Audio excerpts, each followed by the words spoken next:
Thanks so much, Christy. It's great to see everybody, and thanks, Andrea, for being here. And I see my colleague Ann Dale and lots of lovely names here in the participant list. We're going to actually, when we go through our presentation, we're going to take our cameras down so that we have all kinds of bandwidth here. We just have learned so much about the technology. So we'll ask people to mute and also mute their video at the same time, take their video down before we get started. So I just want to say that it's lovely to be here, and Mickie and I, we're into this radical collaboration between us. We've, she extended her hand across the table quite literally a number of years ago to me in the School of Environment and Sustainability. And so we're really looking at what happens at the intersection of social and natural sciences.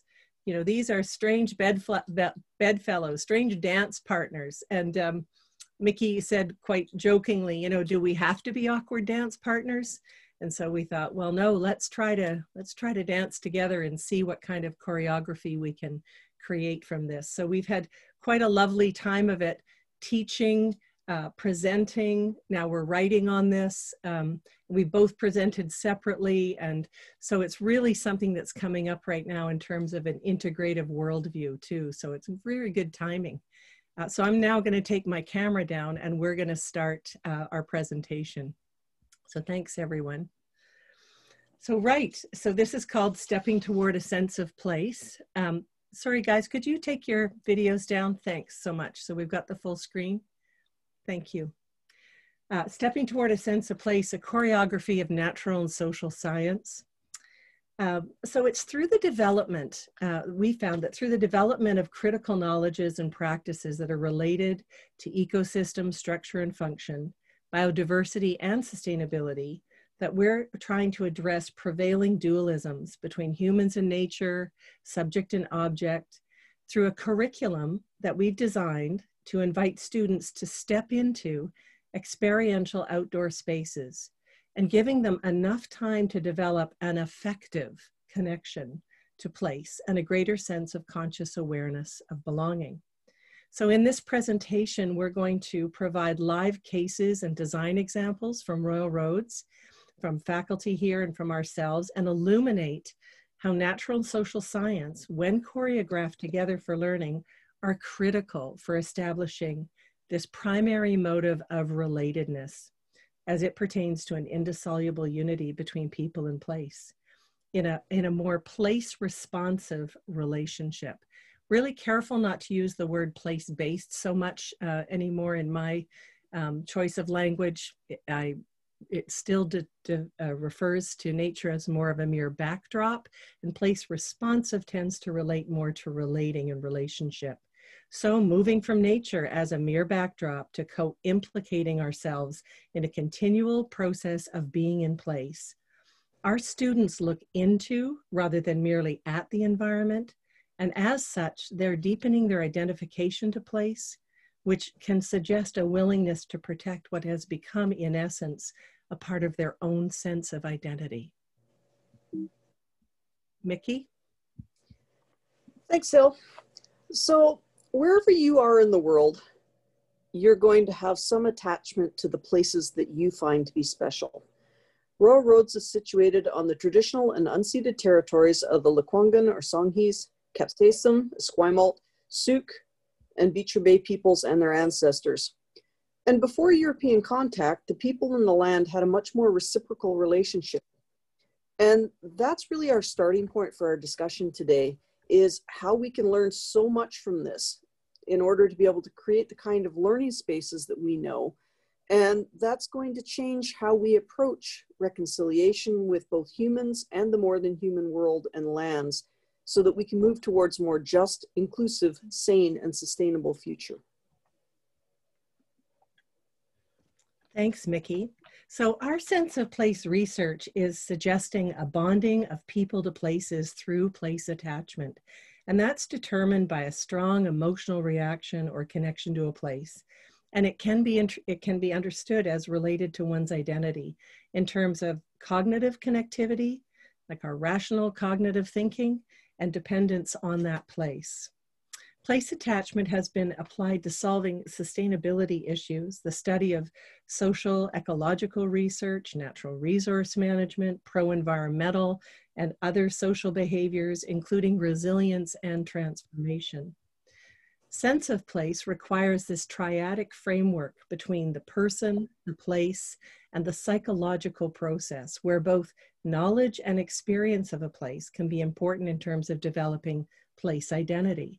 And meaningful and sometimes spiritual interactions may occur between people, physical environments, and other species. We all know this. We all have developed these kinds of beautiful resonances with certain places in our lives. So rooted in place is critical. To be rooted in place, this rootedness in place is critical for what Kellard and Wilson termed as biophilia in the biophilia hypothesis, where they suggest there's this innate tendency or urge that humans have to connect and affiliate with the more than human world. Or in literal terms, that, you know, the philias are the loves, that we actually are, we fall in love with the earth. This deep emotional connection, this being in the world phenomenology of Heidegger and Merleau-Ponty suggests a kind of inhabiting or indwelling with the world beyond a mere attachment to place. And it suggests that we step into this deeper affection where the distinction of the objective it out there finds confluence with the subjective me in here in a subject to subject communion between self and world. Artificial boundaries of other become quite meaningless. So Norwegian philosopher and deep ecologist Arne Næss in 1989 wrote that in the conception of the maturity of the self, nature is largely left out. And while society and human relationships are important, Næss professed that we are from the beginning in and of nature, therefore developing a sense of ecological identity through the sense of place, home, with its rich constituent relations, and with all other living beings is critical. So when a very deep identification takes place, when we see ourselves in others, one's sense of self is no longer delimited by one's personal ego. Rather, one experiences oneself to be a genuine part of all life, and it becomes a moral consideration for all life and our place in it, which holds critical implications for whether we place ourselves as part of nature or apart from nature. It also suggests a willingness to protect the places we know and love from harm, especially if we see them as part of our own identity. The modernist view, however, has tended to devalue the interior dimensions of reality, so the ways we think and our memories and our dreams and our affections, in favor of the exterior and material systems, thus reducing nature to an objective science. While this concept may be valuable in some domains of inquiry and research, such a reductionist approach, we found, can fail to illuminate the entire picture and to accurately provide for the interiority of natural phenomena, including that of the human being. We argue for spaces that allow textual and rich descriptive, qualitative approaches using natural and human science methods that entail rediscovery of the subjective nature and storied quality of science, in contrast to the dominant, privileged, and pure science approach. Here, in our presentation, we describe examples of a more holistic, interconnected, and integral approach: the living lab, a forest walkshop, and a sense of place workshop. All right. So one of the first things that kind of comes up is, how do we make these connections? And one of the things that we like to talk about is Royal Roads University as a living laboratory. And what we mean by that is Royal Roads is situated on 565 acres of the Hatley Park National Historic Site, and it includes examples of all kinds of distinct and significant ecosystems, including Garry Oak ecosystems, old growth Douglas fir, numerous riparian areas, wetlands, a salt marsh, and a lagoon, in addition to the manicured Japanese gardens, Italian garden, and rose garden. It's also situated on the traditional and unceded territories of the Quasetsum and Lekwungen families and their ancestors, in addition to being a migratory bird sanctuary. So all in all, we got a lot going on. At the convergence of all of these aspects of the university lands, there are a ton of special places for students and faculty and visitors to explore and connect with. Like the other programs at RRU, the Bachelor of Science program makes extensive use of the glands and gardens, both as a living laboratory and as an inspiration for students to develop a strong sense of place, to help anchor them in their studies and with their sense of embeddedness in the community. And also just because it flat out feels good to be outside. So when we approach this idea of teaching with an awareness of a sense of place, you have to start meeting students where they're at. And for science students, sometimes that's really hard because they've often had a really heavily lab-based education to this point, and there's a really strong perception by those students that science is things that you can objectively measure, and there's really no argument. 1 centimeter is a centimeter is a centimeter. But as a result of that, it's not uncommon for science students to also have lab experiences that were designed for them to see something really specific. And as long as they followed the directions reasonably, they were supposed to get a given result. But that doesn't necessarily require that the students place the result in context. And that's where this connection to the social science aspects becomes important. Our program, like some of the other ones that are offered at Royal Rhodes, has a really strong emphasis on teamwork, and it includes a capstone project that involves a 10-month team-based environmental consulting project for a sponsor. And these projects are pretty open-ended, and they're really meant to help students make those interconnections with the complexity of the world in terms of ideas that cross disciplines, and really are going to borrow techniques from a variety of places to really inform where they're going. And that's a really strong piece for environmental science students but just because of its interdisciplinary nature, you need a handle on those knowledge, tools, concepts, and skills that are coming from both natural and social sciences in order to really understand what's going on. The problem for the science students that come into the program is that very often they have a pretty firm idea of what research is, and trying to see some of those social science perspectives is often a big first leap. Mm-hmm. So it's not uncommon for the problems for their major project to involve field work. All of them tend to involve really what we call science-y components, where they're supposed to measure the baseline species inventory or figure out how much metals are present in soils or something similar.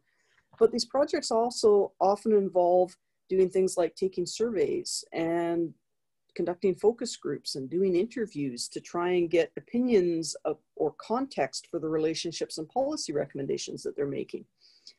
So the project that I'd like to share with you is one of our major projects that in a lot of ways has really gained a whole ton of traction, but it didn't look like it at first glance. So at first glance, the Hatley Park Educational Resource for the Nature Kindergarten program looked like a pretty straightforward project. The students were initially kind of worried about it because what they were supposed to do was to develop a guidebook for the flora, fauna, and fungi of Hatley Park to incorporate kindergarten level learning outcomes to support the quality of the nature kindergarten learning experience. And so this was a pretty interesting project all in all. Until the project was developed, the program itself had been using guidebooks intended for an adult audience, which of course presents its own set of problems when you're dealing with 4 and 5-year-olds. So the BSC team that was assigned to the project had no prior experience with educational communication or kindergarten age children. Some members of the team had lots of experience with plant and animal ID, photography, photo editing, that kind of thing, but they really didn't kind of know how they were going to make this work. So the parts that they were initially really worried about and had no idea how to approach included things like how to best communicate the information. When should I use diagrams? What kind of language should I use? What are the science learning outcomes that kindergarten students need to know? So they worked through a lit review, and then they realized they were going to need some interviews. And then they got themselves through the ethical review process. And that process was actually really important in terms of helping them to really think through what qualitative research looks like. What kinds of things were we going to need to incorporate? We then sent them off to spend time with the nature kindergarten class. And that was actually a funny discussion because they weren't sure what it is that they were supposed to accomplish from that, other than just seeing kids playing. But as they watched and got some guidance from the teachers, they learned to really look at what was going on, to see the kinds of things that attracted the kids' attention, the kinds of stories that they told, the comparisons that they made between different leaves and sticks. Okay, what stories they went to tell about their adventures as they were talking about them. And so as the team really started to embrace that interaction between the science parts of the project and that lived human experience of doing science research, the project really started to take off. And so they started to include more pictures and more stories and more colors in the pages that they were making. They started to do really cool comparisons that, resulted in statements in their guidebook. Did you know that a western red cedar tree is as tall as 5 school buses end to end? Or that a bald eagle has a wingspan larger than a person with their arms stretched out? So ultimately, all of this came together and the students produced this beautiful practical field guide. It was a wonderful expression of their learning and what the Nature Kindergarten program had been really trying to teach kids. And it really provided some room for some really powerful creative learning, both for the students and the community in terms of this field guide. Now, admittedly, not all the major projects have this really tight interaction between social and natural sciences, but they all give you that integrated space where you can learn to work with those interdisciplinary methods and the vocabulary of the environmental field and really be prepared for futures where they're supposed to be able to share their knowledge and their expertise with the public. And it also provides some time and space to give us some learning that's really firmly anchored within the reality of life in the world and give practical experiences in being able to communicate that experience, both of addressing complicated science complex to diverse communities and really engaging students to be engaged in that self-reflection so that they can think about what they're learning and how it actually fits into the world. Thanks, Mickie. I love that real learning. I mean, that's John Dewey, 1929. All learning must be real, must be attached to real life in order for it to, really land with students. So I'm going to talk about a forest walkshop that Mickie and I did in 2019 at the Congress of Humanities and Social Science conference that was held at the UBC. And we team taught this with a few of our colleagues, and mostly it was pre-service teachers that showed up to our workshop. We started early in the morning at the reconciliation pole. It's an indigenous totem that was carved under the design and direction of master carver and hereditary Haida chief Eden Shaw, who's James Hart. And so we started in gratitude, as all good walkshops should, with the acknowledgement of those lands and the history of the peoples who had been there for millennia.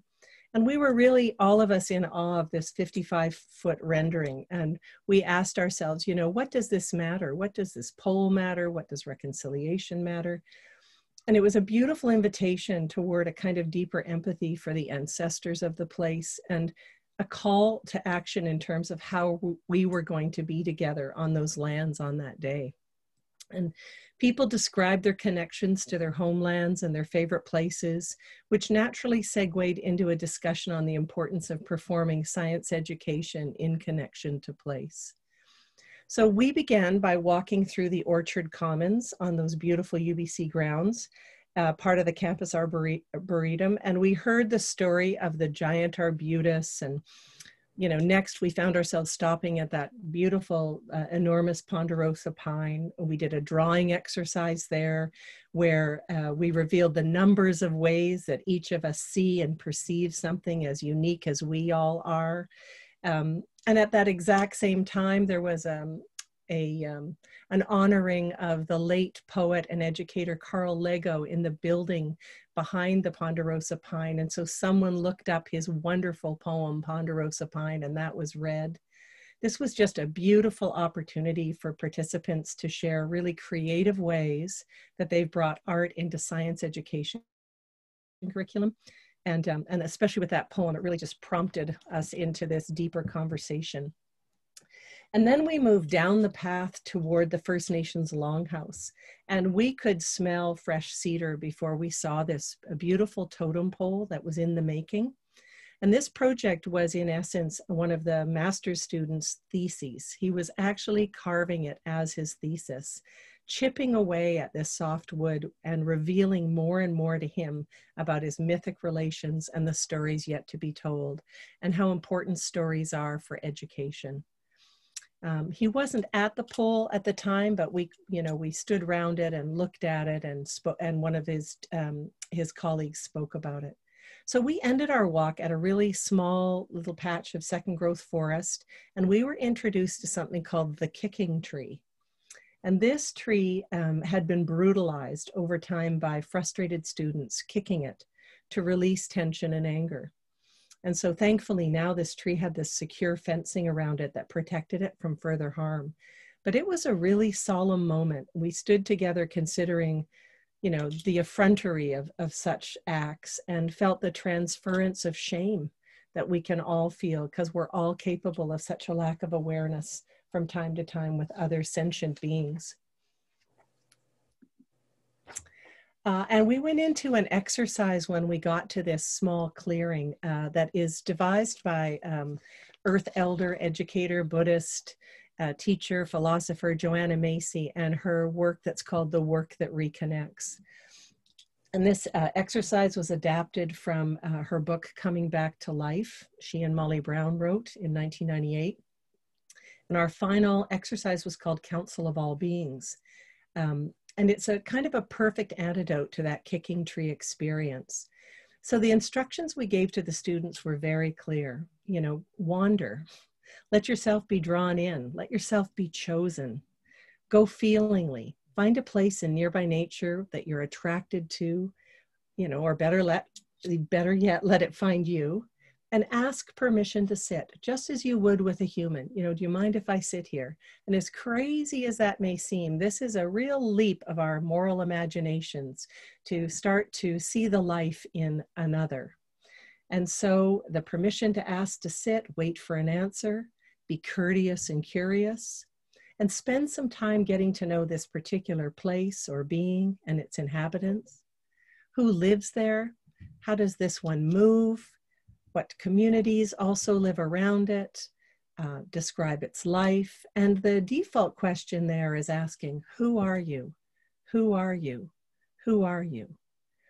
And so we ask the students to be silent and to keep listening and to keep getting to know this place, and then to write something in their journals and then return.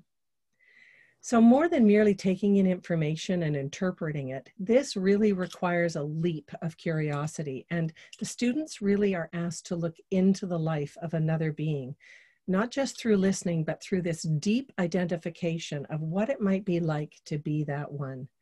And it's really intended to resensitize them to this eco-psychological terrain in which they live and move and teach. And these students entered into kind of a sensorial present that awakened them to the very voice of the trees, the waves, the forest, the wind, the grasses. And there was much empathy and deep identification that took place. So after they all suffused themselves in nature, we all gathered in a final sharing circle, the Counsel of All Beings, and we asked the students to evoke their moral imaginations and to speak for the more than human being that they had encountered. So using I messages. And this is a concept quite foreign in natural science for sure. Usually you get it drummed out of you to stop using the I when you're writing. All about third person subjective, yeah. Right, exactly. So here we're saying we want you to speak as the old pine tree. And this isn't anthropomorphism at all. This is a deeper identification, a real, it's not silliness or role playing. It's just a really beautiful way to imagine the life of another.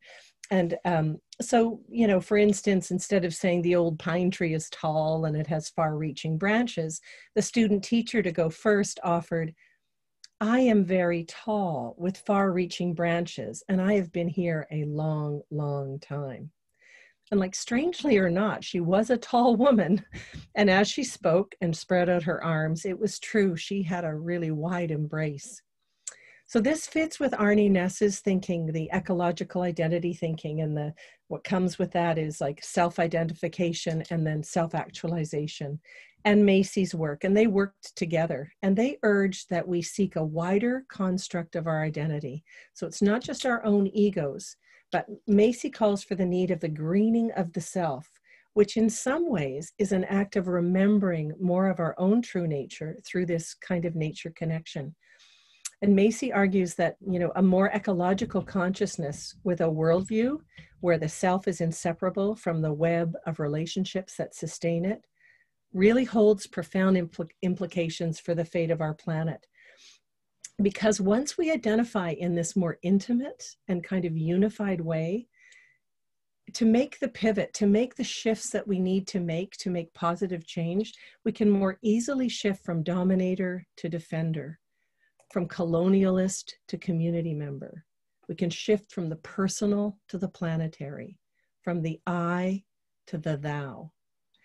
And moving from the I-it, subject to object encounter, people moved to this I-thou, the I-you kind of notion, understanding that it calls for a real devotion and a willingness to forgo this addiction we have to be, top of the heap, to be omnipotent in the presence of all life. And as we start to see ourselves in others, and as these students started to see themselves in others, they could see how much more alike they were than not. Also, it felt like some deep reflective mirror that they were looking in to see something of themselves as they regarded the truth in the others. And so their own true nature was also being revealed to them as they were looking into nature, not just at it.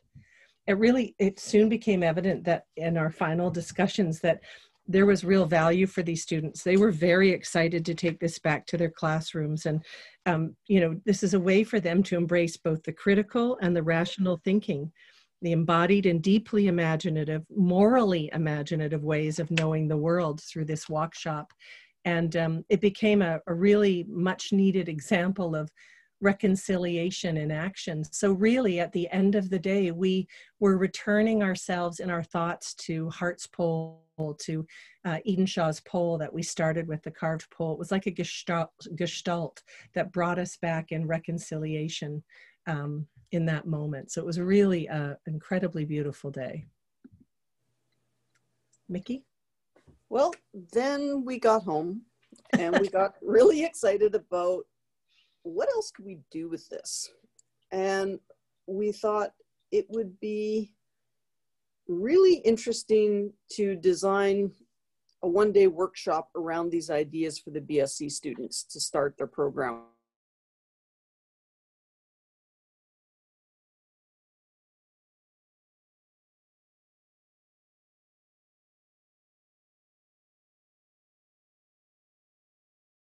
Their world, that this might really get them off on kind of an interesting foot. So we started them in the classroom and did a little bit of an introduction to the ideas about systems thinking and eco-psychology and sense of place. And we talked and told stories and had them draw pictures and had them talk to each other. And then we provided them with some guidebooks to campus that a previous year's major project had actually developed. And we pretty much sent them off with the same set of instructions. Spend a couple of hours getting to know the place and its inhabitants. Find a place that speaks to you. So the students went off, they took notes, took their lunch, took pictures, and took a buddy and went off to explore and share their experiences. So a little while later, we gathered them up under a tree in the Japanese gardens to form a final sharing circle. And we said at the beginning that part of this journey is about meeting them where they're at. And so if you ask science students from the start, tell us a story about, they'll all look at you like you've completely lost the plot. So we started off our sharing circle by asking them to tell us something science-y about where they went. Which is the official term, Mickie, science. It is the official term. Sorry. And, you know, that made it a pretty easy first step for science students. Everybody was pretty comfortable with that, right? Everybody could say something about where they were and what they saw and those kinds of things. And that was pretty good.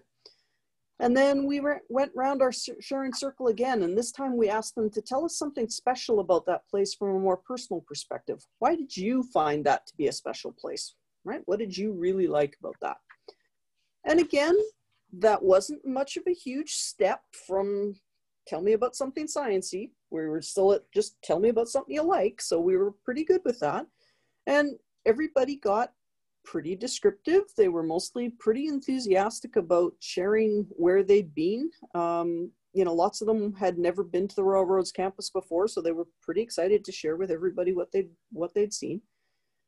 And then as a last step to this, we asked them to tell us a story from the perspective or voice of one of the inhabitants of the place they were in or from the place itself. And this they found a little more difficult. And it's one of those teaching moments where you have to be brave and just let the silence settle for a bit. And it's okay. And so we let the silence settle. And then they started to sort of say, okay, you know what? I can do that. And as we went around the circle, we skipped anybody that wasn't quite ready and came back to them afterwards. But almost all the students did in the end choose to tell us a story. And that wound up being a really rich sharing experience. And after the first couple were brave enough to do it, everybody was pretty happy to jump in the pond and really give us some interaction on this. So one of the learning objectives that Hilary and I had for this day was really to enlarge students' capacity and awareness for the necessity to integrate multiple perspectives that are offered by social and natural sciences in order to be able to address more complex problems, right? Climate pollution, loss of biodiversity are big problems, and we're not going to solve them by the same kind of thinking that got us here in the first place. So we need that more perspective and nuanced kind of an approach. As teachers, it is our obligation to help students develop both their own sense of agency and their sense of communion with the world. And that's going to give us a dynamic tension between a dynamic and emerging curriculum that's also going to challenge our modern day thinking about some of these ideas. And that's hopefully going to extend well beyond any one discipline, one sector, or one level of government to solve these problems, and will undoubtedly require us to have an unprecedented level of collaboration, perhaps even a radical collaboration across many disciplines and many moves. Right. Thanks so much, Mickie. Yeah, we need each other. You know, despite all the overwhelming scientific evidence, we're taking far too long to respond to climate pollution, to what's going on in the world. So we'll just say that after that experience that Mickie and I had, we also had an experience during COVID. We've actually done it twice now, offering it to her BSc students through a Zoom platform, and in the same way doing the slide deck to start with, and then in system science and talking about early childhood experiences and doing some art and some discussion, and then sending them out to befriend the world, to get tender with the earth and to you know, get to know another life form. And, you know, it was really spectacular when they came back. Like, each of these offerings just left us breathless. First of all, on Zoom, there's such a cool part of technology where you can rename yourself. So students renamed themselves as Rock or Wildflower or, you know, Moody River. Didn't we have Pathetic Tomato Plant? Right. And our first time that we tried it out on Zoom.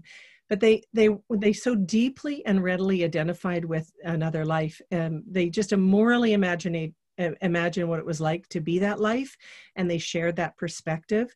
And they were also at the same time revealing their knowledge of systems and symbiosis and cycles of life and death and renewal and adaptation. So they were immediately applying some of this system science to their understanding of this life form, and then going even deeper, because they really, while it sort of gets a bit giggly at first, they began to participate in a really sober, respectful, and I'd say awe-inspiring way. And each student offers up finally a kind of imagined wisdom for us humans that this life form might give to us. Leaving the last word to nature, which seemed like a very fitting way to leave this Counsel of All Beings, this kind of circle together. And I'll just add another footnote is I just recently, last Friday, presented to the Classrooms to Communities conference that was held virtually in Prince George.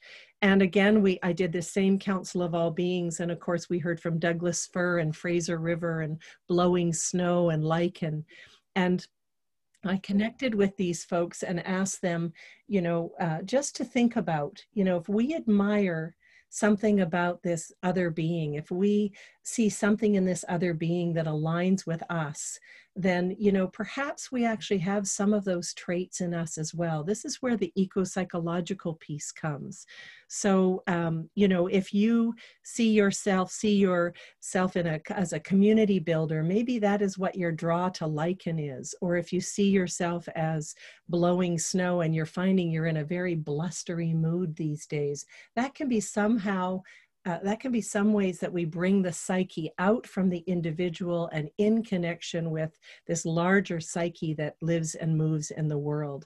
And this is a way for us to kind of start to think about our inner climate change, our human change for climate change, that if we deeply identify and we understand the more than human world as part of our identity, then, this forgotten and original intimacy with the natural world means that we can provide a new and particular way of being in the world as we move forward and look for new ways of living and being as we go forward. So we're still experimenting, we're still writing. We've done this a couple of times with our classes and presenting, and we're just really always moved and in great gratitude for the students' participation in this way.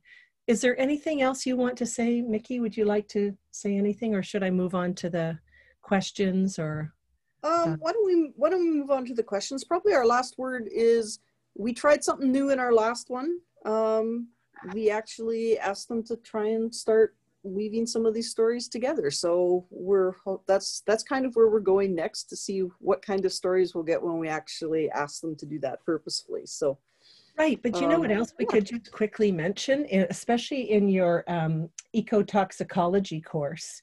Another way that we've been doing this is when the students write their lab reports, their final lab reports, we ask them for the B version, the B paper, the flip side, the Gemini paper, the shadow paper, a one-page document that says, on your way to getting to this final lab report, what were your intuitions, insights, inklings, hunches? Where did you stumble? Because we want to also appreciate that it takes all kinds of knowledge and learning to find our way to a more holistic representation of world. So you and we're kind of having our way, Mickie, with people in a number of the BSc assignments. We're kind of getting radical here. Well, we're also trying to show them that, doing science is not a straight line. Right. That's, yep. A pretty important lesson, that sometimes the things we learn from falling over are just as important, which, is not always is not always clear from when you read somebody's science paper. But, I'll just tie in with the final, just tying it back to our Indigenous acknowledgement at the beginning. The mathematician Brian Swim from California Institute of Integral Studies, who wrote The Universe Story with Tom Berry, said that instead of the word resource, we should replace that word in terms of natural resource with natural relative. And so when we do something like that, that's kind of another pivot, and it brings back to mind the notion of all my relations, which is that same prayer, that Indigenous prayer for remembering, just remembering how we fit within the whole family of things. So anyways, thanks, Mickie. This has been fun. We could now turn it over to Christy to do some of the logistics, or maybe there's some questions that people have, or something like that. Christy, do you want to pipe in?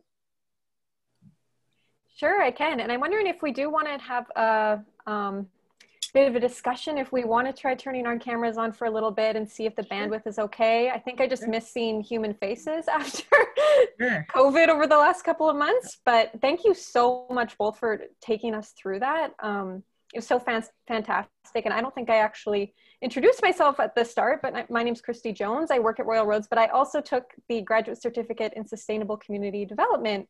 So a lot of this is very familiar and resonates with me in terms of how Royal Rhodes really ties nature-based learning, I guess, to what we learn in our learning outcomes. So yeah, I still remember during my residency being taught by Hilary and her talking about asking a tree if you can sit beneath its branches before you sit. And that was such a new idea for me. And I think somebody asked, well, how do you know if they say yes or not? And Hilary just said, oh, you'll know. So it was really great memories from that experience.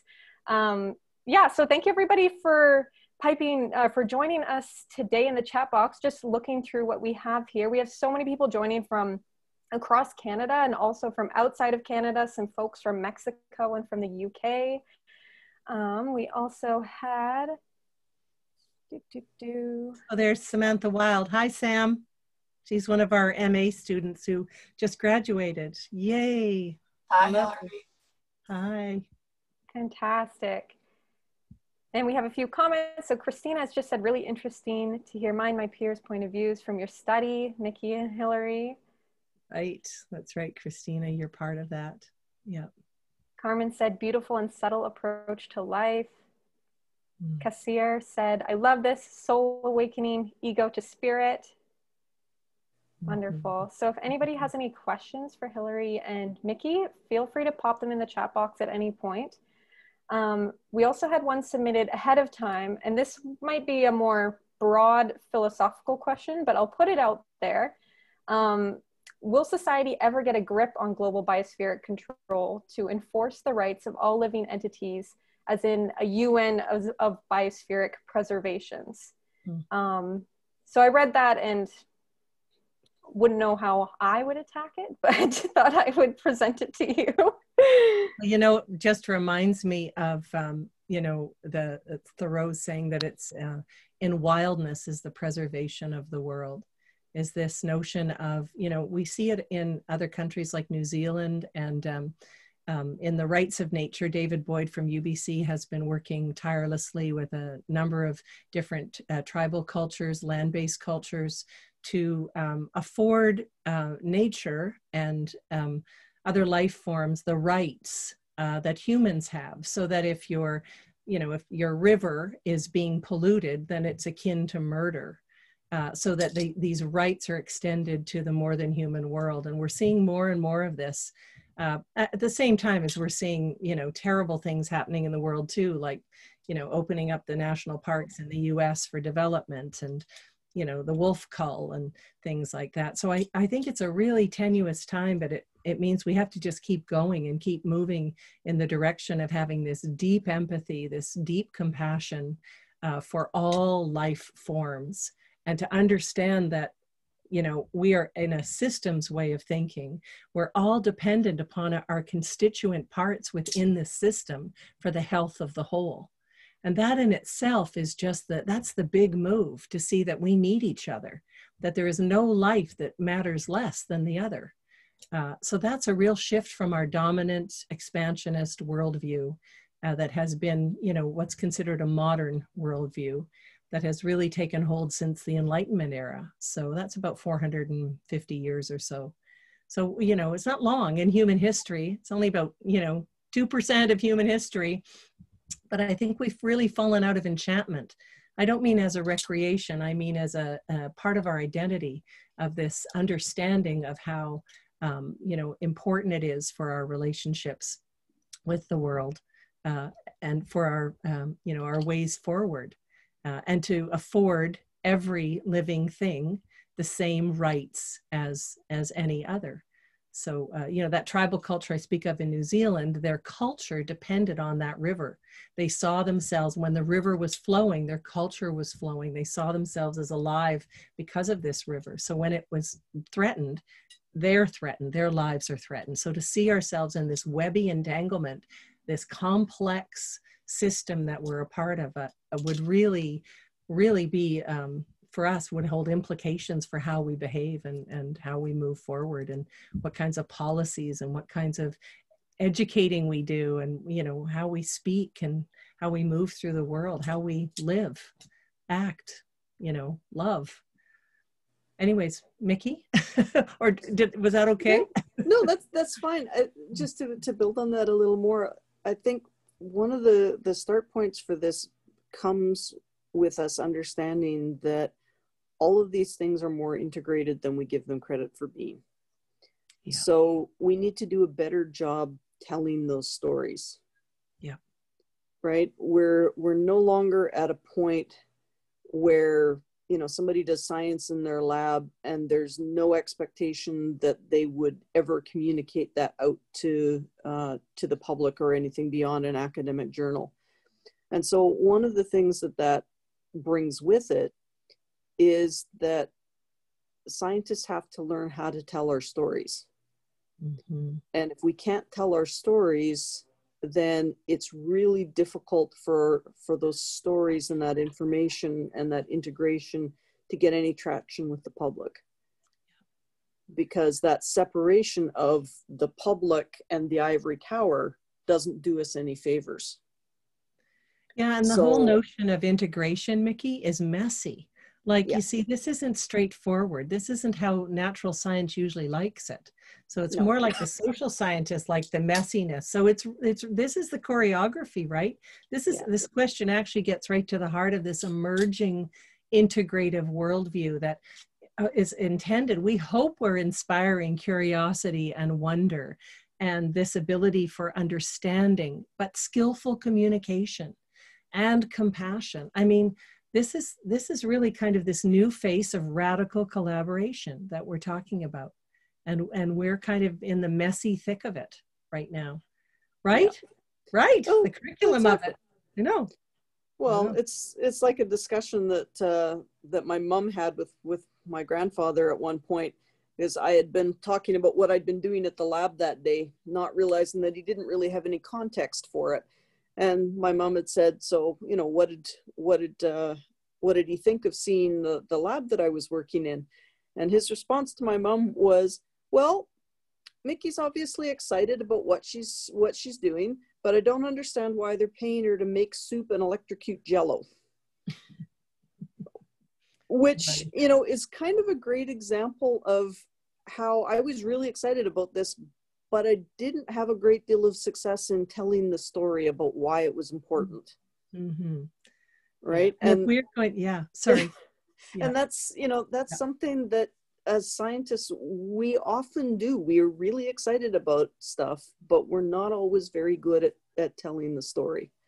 And so we know if we want to address these enormous issues, we need everybody. And so we need a language and a way that we can communicate with everybody and be open to hear everyone's experiences and to be able to start to have these kinds of symposia, these platforms, this curricula, those, you know, the ways that we can all get together and try to understand each other more. And that's that skillful communication. That's that way of just opening ourselves to these other ways of being and knowing. And, you know, so we can get together. I mean, we believe in education and we believe that's how big changes can come about. So, you know, while we're having fun, we also are very, you know, there's a real exuberance here. There's a sobriety that comes with our responsibility to help students find their way and be able to communicate what they know and start to be able to actively create the changes we need for the world. So. Well, if you can't talk about the idea, then you can't make the changes, right? True. And if we can't anchor their learning in the real world, then it's all theoretical. And you're never going to make changes based just on theory. And that's part of where our disconnect comes in. So you can tell that Mickie and I both come from different programs, but we've become involved in this, in this intersection in between our programs, because we see learning as all learning. And Mickie runs the BSCES, blended and on-campus options, and there's an intake for each year. And I am the program head for the GC, the diploma, and the MA in environmental education and communication, with an annual intake in July. Christy, do you want to say more? Or do you want me to just keep going? And then it's your turn. Yeah, you can keep on going. And if anybody has any questions about the programs, feel free to pop them in the chat box too. Do you want to take these? Because these are the admission ones. So. Sure, I totally can. So for the BSc program, we have both standard and flexible admissions if you are interested in continuing your learning with Royal Roads. So the standard admissions, what that looks like is completion of an approved transfer program with a minimum B GPA, or the completion of prerequisite courses with a minimum B grade in each, and the completion of an arts or science diploma, including a minimum of 24 second-year credits with a minimum GPA of a B from a recognized post-secondary institution. So if you're wondering what that might look like for you, definitely feel free to reach out to our team, and we're going to have their contact information in a few slides. And if you don't fit into that category there, rest assured that there are other solutions. We have our flexible admissions here, which you can read through and learn more about. So that's for the applicants who don't fit into that box of the standard admissions. And it could look like a completion of prerequisite courses with a minimum B grade in each, significant relevant experience. And this is assessed on a case-by-case basis for sure. And then again, for the MA EEC program, we have our standard admissions here and our flexible admissions. So for standard admissions, the prerequisites there, 4 years of comparable undergraduate degree in a related field with a minimum GPA of a B from a recognized post-secondary institution, at least 2 years of relevant work or volunteer experience, or a combination. And then applicants who meet the degree requirements but not the GPA requirements will normally be required to take the academic writing and critical thinking course, which we hear from people is actually very useful if you have been out of academia for a number of years. It really helps you get your head back into that space and everything that comes along with it.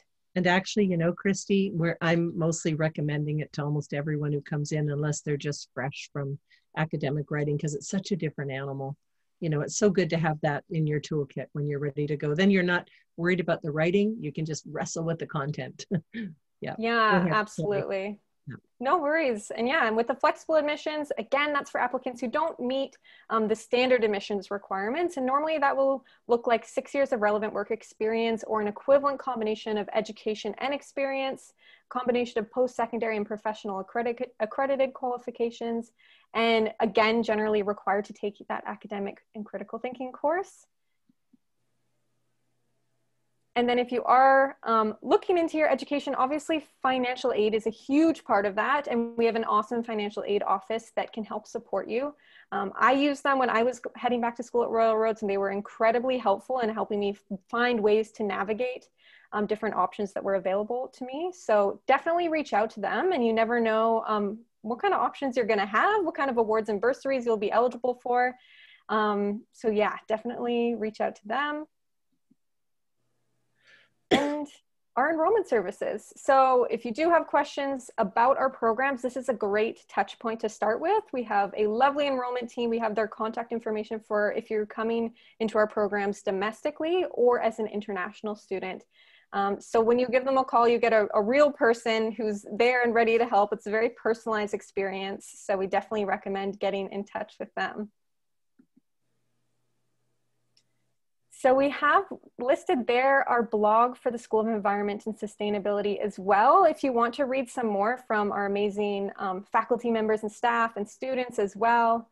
And we have a few questions before we close up today that I wanted to touch on. So thanks, Melissa, for joining us. Kassir, are these programs offered online or in person only? So we have a little bit of a mix for that. Mickie and Hilary, do you want to go over what it looks like for each of your programs? Mickie? Yeah, right now, everybody's online. Yep.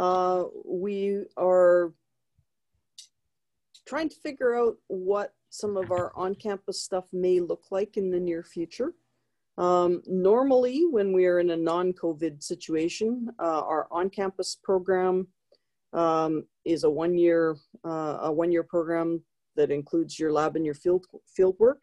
And the blended program combines year-long distance education courses with 3-week residencies on campus to do your lab and your field work. So there are definitely options. Right now, the options are a little more weird than normal, but can certainly be talked about further if you need.